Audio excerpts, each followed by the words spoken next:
Hello, welcome back to the Southern Bible Thumper channel. I hope that you're having a good day so far. For this upload, we will be reading Numbers chapter 23. And Balaam said unto Balak, Build me here 7 altars, and prepare me here 7 oxen and 7 rams. And Balak did as Balaam had spoken, and Balak and Balaam offered on every altar a bullock and a ram. And Balaam said unto Balak, Stand by thy burnt offering, and I will go. Peradventure the Lord will come to meet me, and whatsoever he sheweth me I will tell thee. And he went to an high place. And God met Balaam, and he said unto him, I have prepared 7 altars, and I have offered upon every altar a bullock and a ram. And the Lord put a word in Balaam's mouth, and said, Return unto Balak, and thus thou shalt speak. And he returned unto him, and lo, he stood by his burnt sacrifice, he and all the princes of Moab. And he took up his parable, and said, Balak, the king of Moab, hath bought me from Aram out of the mountains of the east, saying, Come curse me, Jacob, and come defy Israel. How shall I curse whom God hath not cursed? Or how shall I defy whom the Lord hath not defied? For from the top of the rocks I see him, and from the hills I behold him. Lo, the people shall dwell alone, and shall not be reckoned among the nations. Who can count the dust of Jacob, and the number of the 4th part of Israel? Let me die the death of the righteous, and let my last end be like his. And Balak said unto Balaam, What hast thou done unto me? I took thee to curse mine enemies, and behold, thou hast blessed them altogether. And he answered and said, Must I not take heed to speak that which the Lord hath put in my mouth? And Balak said unto him, Come, I pray thee, with me unto another place, from whence thou mayest see them. Thou shalt see but the utmost part of them, and shalt not see them all, and curse me them from thence. And he brought him into the field of Zophim to the top of Pisgah, and built 7 altars, and offered a bullock and a ram on every altar. And he said unto Balak, Stand here by thy burnt offering, while I meet the Lord yonder. And the Lord met Balaam, and put a word in his mouth, and said, Go again unto Balak, and say thus. And when he came to him, behold, he stood by his burnt offering, and the princes of Moab with him. And Balak said unto him, What hath the Lord spoken? And he took up his parable, and said, Rise up, Balak, and hear. Hearken unto me, thou son of Zippor. God is not a man that he should lie, neither the son of man that he should repent. Hath he said, and shall he not do it? Or hath he spoken, and shall he not make it good? Behold, I have received commandment to bless, and he hath blessed, and I cannot reverse it. He hath not beheld iniquity in Jacob, neither hath he seen perverseness in Israel. The Lord his God is with him, and the shout of a king is among them. God bought them out of Egypt. He hath, as it were, the strength of an unicorn. Surely there is no enchantment against Jacob, neither is there any divination against Israel. According to this time it shall be said of Jacob and of Israel, What hath God wrought? Behold, the people shall rise up as a great lion, and lift up himself as a young lion. He shall not lie down until he eat of the prey, and drink the blood of the slain. And Balak said unto Balaam, neither curse them at all, nor bless them at all. But Balaam answered and said unto Balak, Told not I thee, saying, All that the Lord speaketh, that I must do? And Balak said unto Balaam, Come, I pray thee, I will bring thee unto another place. Peradventure, it will please God that thou mayest curse me them from thence. And Balak brought Balaam unto the top of Peor, that looketh towards Jeshimon. And Balaam said unto Balak, Build me here 7 altars, and prepare me here 7 bullocks and 7 rams. And Balak did as Balaam had said, and offered a bullock and a ram on every altar. Summarizing Numbers chapter 23. At the end of 22, King Balak has led King Balaam to a location called Bamath Baal, and this was to spy on Israel. So 23 verse 1, Balaam requests that King Balak build 7 altars and provide a bull, and a ram for each altar. Balaam makes this request 3 separate times in this chapter in verse 1, verse 14, and verse 29.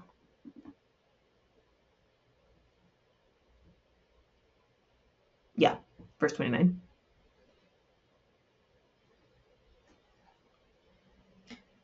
So after verse 1, King Balak prepares what Balak requested. Balak says, great, I'm going to go to God. I'm going to talk to him, and then I'll let you know what God says. We find in verse 6 that King Balak and all of his dignitaries or princes are there with him. So, this dynamic, King Balak is a king of his territory. He's the top guy, the top leader.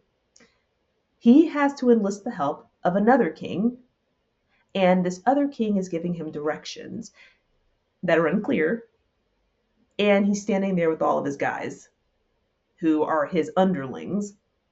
So I just want to help illustrate what's going on. In verse 5, God gives Balaam a word and tells him, return to Balak, and thus you shall speak. And so he returns, and Balaam takes up discourse. And discourse means a interchange of ideas. The definition that I'm using is a linguistic unit larger than a sentence. The double quotes here and here indicate dialogue or speech, which is also why, because there's so much speech, it's why this is separated differently. And Balaam speaks. Balak, king of Moab in the mountains, brought me from Aram and told me to denounce Israel. How can I curse or denounce who God has not? From the crags and from the hills I see him.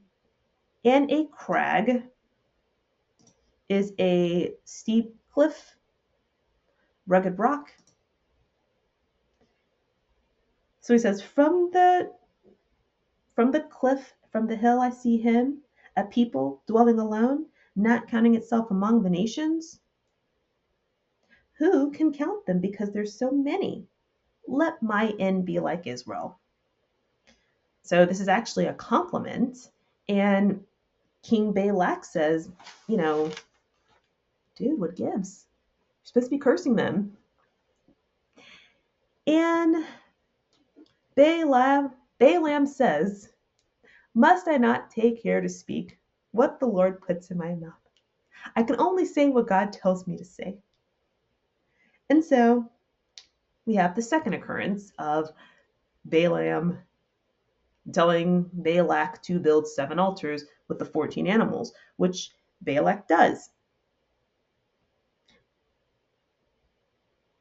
And then, before that, Balak says, hey, let's go to this vantage point to view Israel, and you'll curse them from there. You can curse them from there. So Balaam, tells him to build the altars, and he says, stand here with all your guys while I go talk to God and bring you an answer back. So in verse 17, Balak asks, what did God tell you? And Balaam once again takes up discourse and says, hear me, Balak. God is not man that he should lie or change his mind. Has he ever made an unproven claim? The other thing that I want to just point out, Jacob and Israel are being used here. Jacob was a character in Genesis. He is the forefather of the Israelites. He also had a name change in the book of Genesis. And in ancient civilizations, lineage is important. The forefathers are important. So this is referring to, Jacob is referring to their forefather, and Jacob the forefather is also like the name of the people. It's like a family name. So, okay.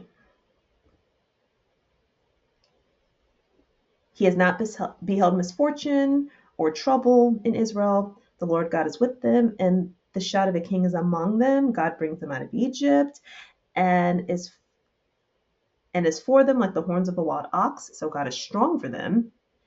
And then Balaam continues saying that no witchcraft, no juju, no negative energy, no enchantment, no divination will be brought against Jacob or Israel. And then lastly, he compares Israel to a lioness who is known for doing the dirty work and a lion pride. He says, a people is as a lioness, not resting until she's devoured her prey and drink the blood of the slain. This time, Balak says, just don't curse them at all, okay? You're doing terrible.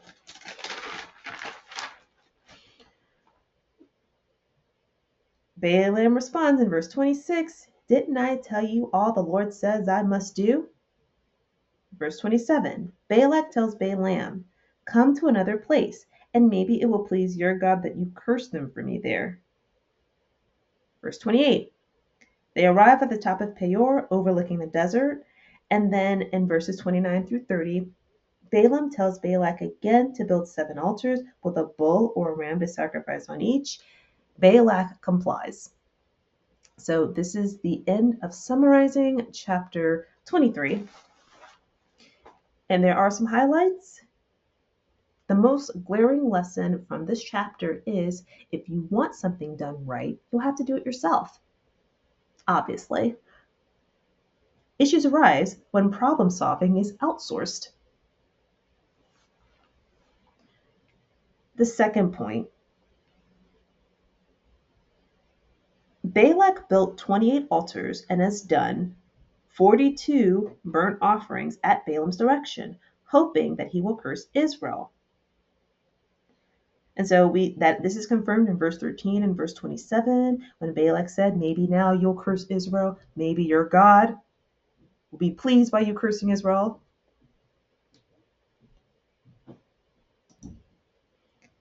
Balak in this story represents an ungodly leader or an ungodly holder of worldly resources.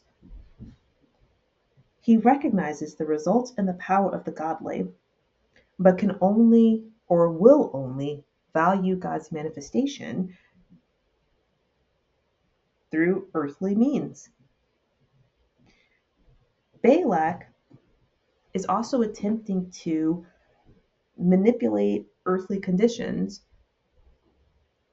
to get a different spiritual gift from Balaam.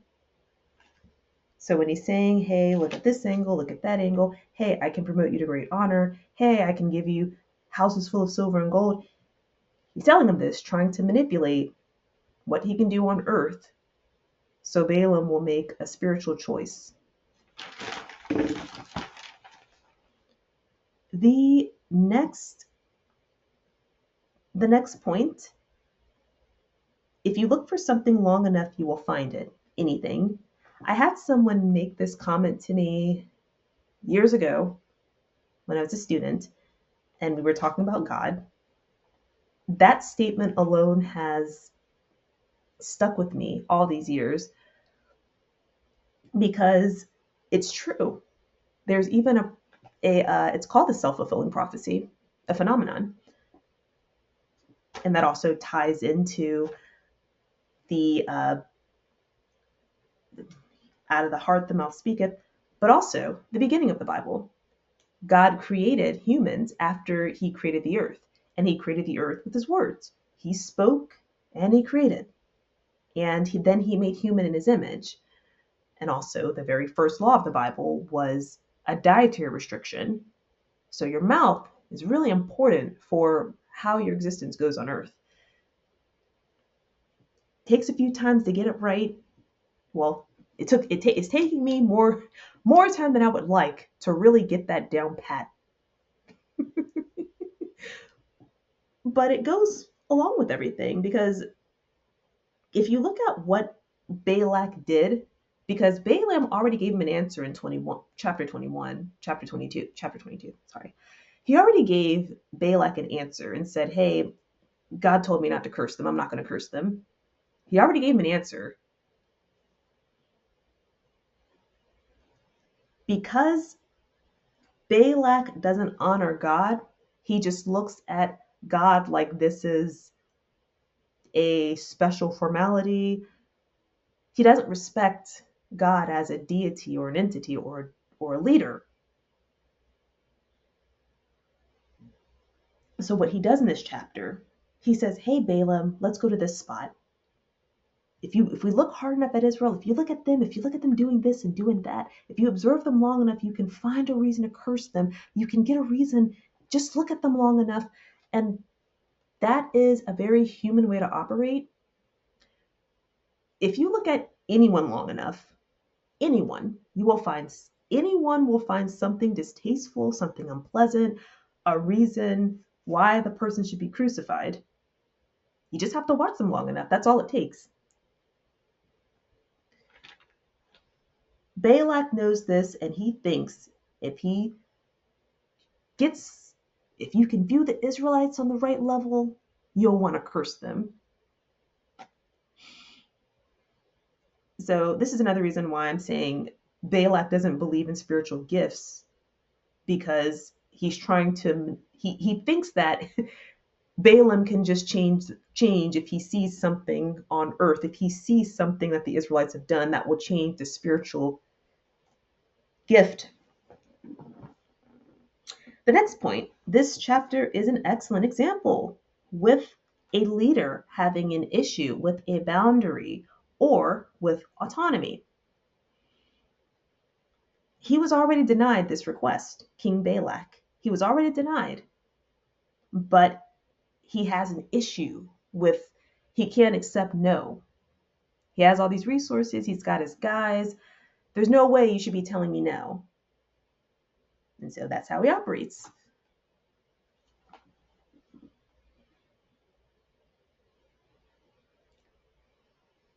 The other part of autonomy, of a leader having an issue with autonomy, when we look at verse 9, a people dwelling alone. Israel is a slave class. They've escaped Egypt, and they don't have a home. They're essentially transient. They wander from place to place wherever. Remember the pillar, of fire and the cloud. That's how God is leading them. And they have a tabernacle. That's portable because they don't have a home. They conquer other nations and they live in their territory.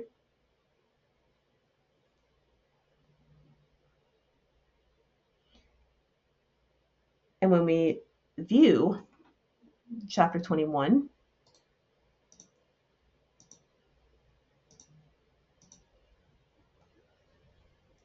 or maybe it's 22. Okay, so Moab was over, the king of Moab, and, it was because he was overcome with fear. That's the reason for this one-sided beef anyway. Remember, Israel doesn't know that these two kings exist. But these two kings with all this status, all this worldly resources, all this stuff to command other people, they have a team at their disposal, but they are so concerned and so preoccupied with what the Israelites are doing. And it's because of intimidation.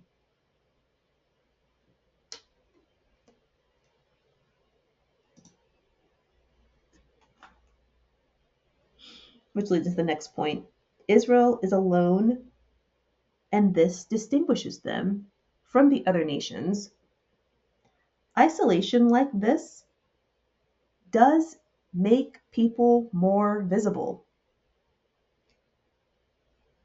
The downside is when more powerful people, so-called more powerful people, because again, this king he's asking this other man to curse Israel. He's not even powerful enough to put some words together. That's what curse means.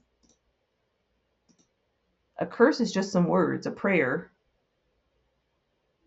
This king was so incompetent, he couldn't even put up his own words. He has to go import someone else to make up some words to curse Israel.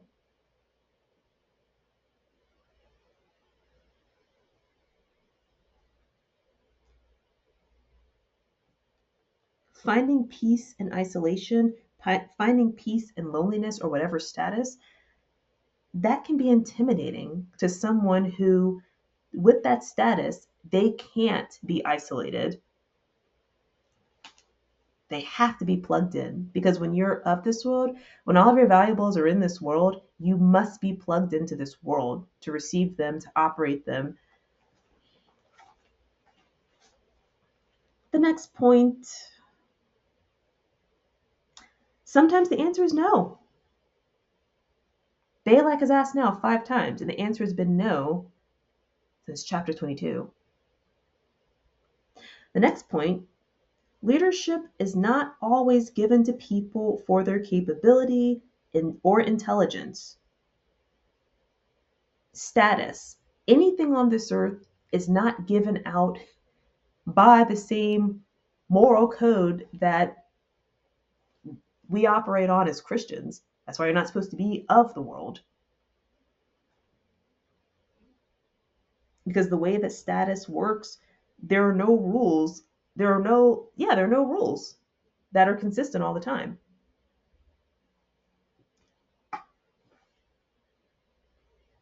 Balak knows that he is not capable of protecting his kingdom. He also doesn't have the option of asking someone else, but he's still a leader, despite his obvious incompetence. This is information to help us understand the world that we live in. Shortcomings are usually magnified among humans. Flaws and shortcomings are normally magnified among humans, no matter what race, age, gender. Looking on the outside at other people and their issues, they tend to get magnified when they're observed by outsiders. But what should help ease that pain of judgment and comparison is to understand leadership is not always given to people based on their merit, based on their capability. And that's it's a good thing to notice, because that also means that that's not going to be the same token that something is taken away or a reason why a certain status isn't achieved, a certain monetary gain isn't made. It's because things are not designed to be fair on this earth.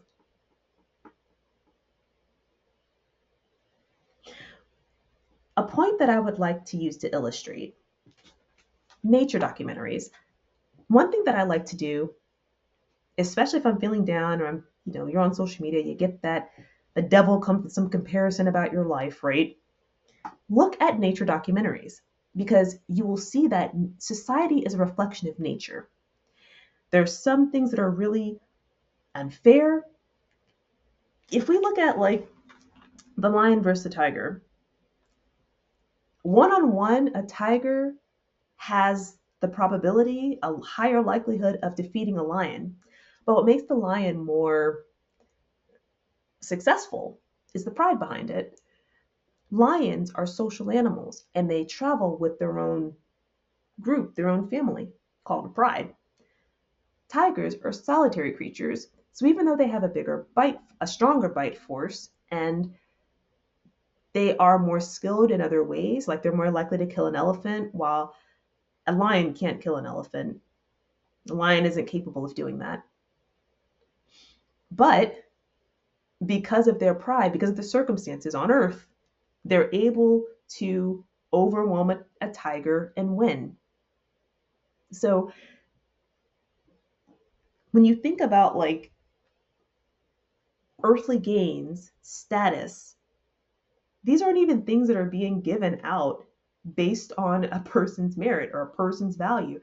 And this has to be like highlighted a little bit more, because it's really easy. We live in a world that makes it very easy to get down on yourself about what your accomplishments are, what you have and don't have. And when we look at this Bible and we see that we have an incompetent king who has enough resources to get another king to come up out of his kingdom, and he's still a leader. He can't even get a curse together. Do you understand how easy it is to write some words together? Well, I don't want to, it's writing some words together is something that a basic person should be able to do. If you are in leadership and you can't do that, but you still get to be a leader, we should look at that and not get upset. We should look at that and say, well, you know what? Then my shortcomings are not alone the reason why things are a certain way for me, because this world isn't fair. But if you learn to live in this world but not be of it, you will hold things loose enough to where when it doesn't go your way, you can just let it go.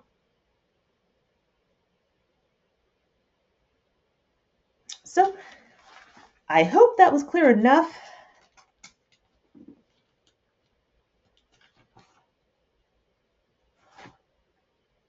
Thank you for watching.